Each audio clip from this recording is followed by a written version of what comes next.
السلام علیکم۔ سندھ میں بادل برس پڑے، حیدرآباد میں ژالہ باری، شہری حیران، بڑی پیشن گوئی آ گئی۔ کیا آپ حالات حاضرہ سے آگاہی حاصل کرنا چاہتے ہیں؟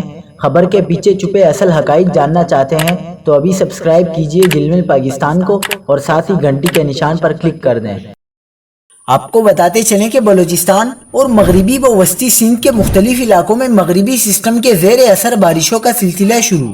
حیدرآباد میں گرج چمک والے بادل برس پڑے۔ اس وقت سندھ کے مختلف علاقوں میں گرج چمک کے ساتھ بارش اور کچھ مقامات پر ژالہ باری بھی ہوئی ہے۔ یہ مغربی سسٹم طاقتور ہے۔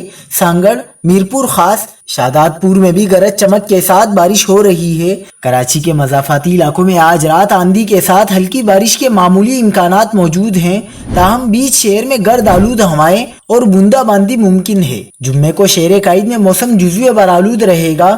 اس دوران گرج چمک کے ساتھ ہلکی بارش کی توقع ہے۔ کل جمعے سے پیر کے دوران کراچی میں آندھی چلنے اور بارش کے بہتر امکانات ہوں گے، جبکہ اس کے فوراً بعد مزید طاقتور شدت کا مغربی سسٹم آنا متوقع ہے۔